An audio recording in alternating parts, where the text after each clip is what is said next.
အားလုံးမင်္ဂလာပါယခု Corridor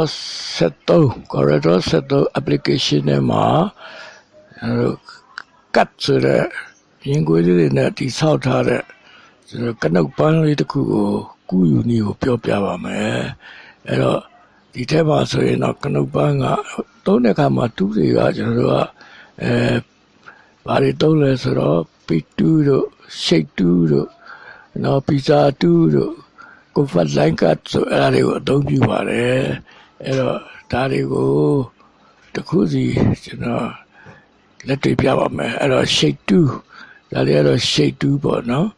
Shape 2ကို B ပေါ့နော် Shape 2လေးကိုသုံးတယ်နောက်တစ်ခါ C ကကြတော့ Pizza 2သူက free and 2ရဲ့ညာဘက်မှာ Pizza 2လေးရှိတယ်နောက်ဆုံးထိပ်ဆုံးမှာ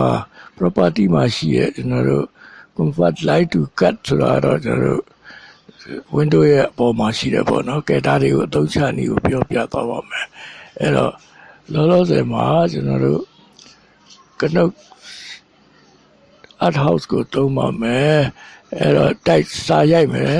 အဲ့တော့ line to test ကို test နဲ့ကျွန်တော်ရိုက်မယ်အဲ့တော့ရိုက်တဲ့အခါမှာ font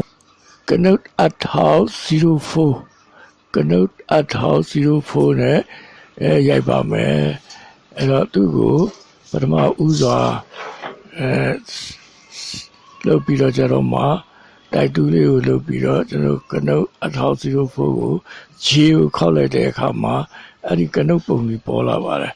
ကလစ်နေပြီးတော့ကိပြီးတော့ပုံကြီးချဲ့ယူရမယ်ပုံကြီးချဲ့တဲ့အခါမှာပေါ်နာနေပြီးတော့မှ pick 2နဲ့ဆွဲပြီးတော့ပုံကြီးချဲ့လိုက်တယ်ပေါ့နော်ပြီးတော့မှအဲ့ဒါကိုကျွန်တော်ကarrange ထဲမှာဝင်ပြီးတော့သူ့ကိုဖြစ်ပါမယ်arrange ထဲကနေပြီးတော့ convert line to cut ပေါ့နော် control Q ပေါ့ control Q ကိုနှိပ်လိုက်တဲ့အခါမှာဒီပုံဟာပြတ်သွားပါတယ်ပြတ်သွားပြီးနောက်ဒုတိယအချိန်ကျတော့ကျွန်တော်တို့ control K နော် control K ကိုနှိပ်လိုက်တဲ့အခါမှာခွဲထုတ်ပြလိုက်ပါတယ်ပထမဖြတ်ပြတယ်ဒုတိယခွဲထုတ်လို့ရအောင်လုပ်တယ်အဲ့ဒီနှစ်ခုပြီးရင်ကျွန်တော်တို့က pick 2လေးနဲ့လိုချင်တဲ့ပုံကိုဆွဲပြီးတော့လုပ်လို့ရပါပြီအဲ့တော့ဒီမှာဆိုရင် number 1ပုံလေးကိုကျွန်တော်ပြင်မဲ့ကိုဆွဲထုတ်လိုက်တယ်ကျန်တာတွေကိုလည်းအဲ့လိုပဲဆွဲထုတ်လို့ရပါတယ်ကဲအဲ့တော့ကြည့်ရအောင်အဲ့တော့ဒုတိယကျန်တာတွေကိုကျွန်တော်ဆွဲထုတ်ပြပါမယ်အဲ့တပုံစီပေါ့နော်သူကဘာလဲဆိုတော့ပထမအုပ်စုကိုခွဲလိုက်တာနော်အုပ်စုခွဲပြီးမှဆွဲထုတ်လို့ရတယ် control Q ရယ် control K ရယ်ပထမဟာက control Q ဒုတိယဟာက control K P2 လေးနဲ့ကိုလိုတလိုဆွဲသွားပါတယ်ကဲဒီပုံလေးကိုကျွန်တော်ကသူ့ကို copy ကူးခြင်းတယ်ကူးခြင်းတော့ကြတော့ဘယ်လိုလုပ်တယ်လဲဆိုတော့Pizza 2နဲ့ဒုတိယပုံပေါ့နော် Pizza 2လေးနဲ့သူ့ကိုပထမတောင်ကျွန်းလေးကိုကလစ်တစ်ချက်နှိပ်လွှတ်လိုက်တယ်ပြီးရင်ဒုတိယကွေးတဲ့နေရာမှာတတိယထောင်လေးကိုနှိပ်တယ်သရုပ်ထမြင်းခွေအစုံနောက်ဆုံးမိတ်မှာစတဲ့နေရာလေးကိုမြားခွေလေးပေါ်လာတဲ့အချိန်မှာကလစ်နှိပ်လိုက်ပါဒါဆို close ဖြစ်သွားပါပြီအဲ့တော့မှသူ့ကို shape 2လေးနဲ့သူ့ကိုပြင်ပါမယ်pick 2နဲ့ပထမဆုံး select လုပ်လိုက်တယ်လုပ်ပြီးတော့မှ shape 2လေးနဲ့သူ့ကိုပြင်ပါမယ်အဲ့တော့ကုန်းလုံးဝိုင်းပြီးတော့မှ property ထိပ်ကနေပြီးတော့မှComfort Line to Cut ဆိုတဲ့မြင်းကွေးလေးကိုအပေါ်က logo လေးပုံလေးကိုနှိပ်လိုက်ပါဒါဆိုရင်ကျွန်တော်မြင်းတွေကိုကွေးလို့ရပါပြီအဲ့တော့ shape 2လေးနဲ့လက်ကောင်းကိုတစ်ချက်နှိပ်ပြီးတော့အပေါ်ကိုဆွဲလိုက်ကွေးသွားပြီနောက်အောက်ကသူ့ကိုတစ်ချက်နှိပ်လိုက်ပြီးရင်အပေါ်ကိုတင်ဆွဲလိုက်ကွေးသွားပြီနောက်ဒီမှာလည်းအဲ့လိုပဲတတိယမြင်းပြောင်လေးကိုအလဲကောင်းနှိပ်ပြီးရင်ဆွဲပြီးတော့ညာဘက်ကိုဆွဲလိုက်ရင်ကွေးသွားပြီကဲအဲ့တော့သူ့ကိုမြင်းကိုမိနေတယ်ဆိုရင်တော့သူ့ကိုထူလိုက်တာပေါ့နော်အဲ့တော့မြင်းကိုညာကလစ်နှိပ်ပြီးတော့အနေအောင်ထဲတယ်ပြီးရင် line 2ထဲကနေပြီးတော့မှမြင်းထူတာလေးကိုကျွန်တော်ရွေးလိုက်မယ်ပေါ့နော်line 2ထဲကနေမှထူတာလေးကိုရွေးလိုက်တယ်ဒီမှာဆိုရင်တော့အနီအောင်လေးနဲ့ပြထားတယ်ပေါ့နော်ကဲအဲ့တော့လိုတာလေးတွေကို shape 2လေးနဲ့ပြင်ပေးလိုက်ပေါ့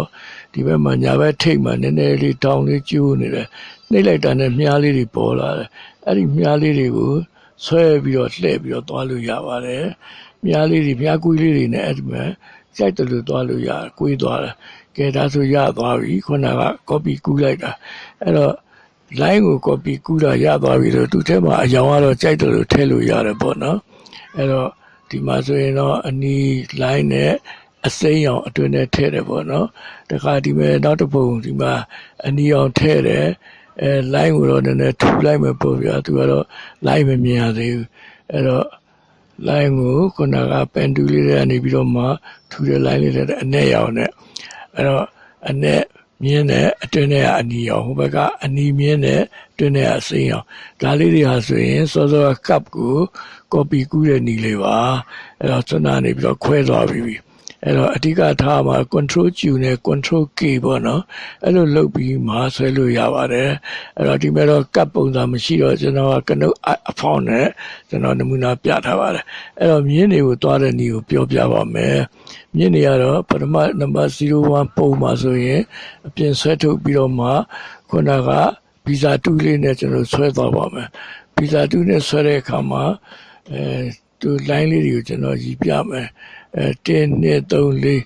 4 01မှာဆိုရင်မြင်း၄ချောင်းရှိတယ်နော်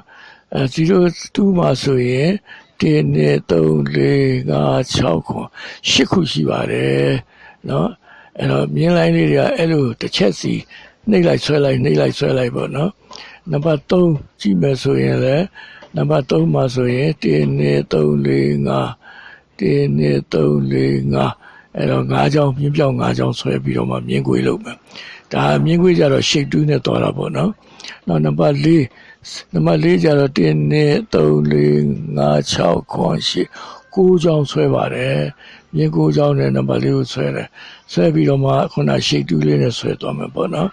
ကဲနံပါတ်5ပုံကိုကြည့်အောင်1 2 3 4 5 6မြင်းပြောင်6ချောင်းလေးဆွဲပေးထားတယ်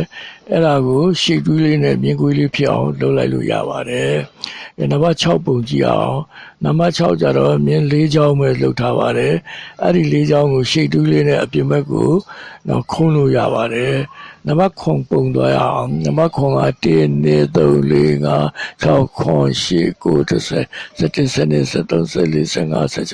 16 19 ချောင်းရှိတယ်နော်မြင်းချောင်းကတော့သူကများတယ်ပေါ့နော်အကွေးများလို့မလို့အဲ့တော့သူ့ကိုလည်း convert to line cut ကလေးလုပ်ပြီးတော့မှ shape 2လေးနဲ့မြင်းကွေးလွှားလို့ရပါတယ်နံပါတ်10ပုံကြတော့1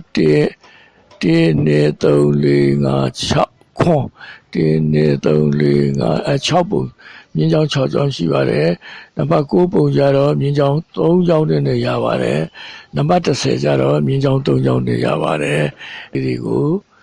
စာမျက်နှာ2မှာပြပါမယ်အဲ့ဒီမှာဆိုရင်ပထမမူလကနုတ်ဖောင်းကဘေးကပုံလေးရှိပါတယ်အဲ့ဒါကိုခုနမြင်းချောင်းနေနဲ့ဆွဲလိုက်တဲ့အခါမှာဒီလိုမြင်းကွေးလေးတွေ copy ကူးရပါတယ်သူ့ကိုဆေးအောင်ထည့်တယ်ထည့်ပြီးတော့မှမူလပုံတိုင်းပဲပြန်ပြီးတော့စူးစီးလိုက်တဲ့အခါမှာကနုတ်ပုံလေးရပါတယ်အားလုံးမင်္ဂလာပါခင်ဗျာ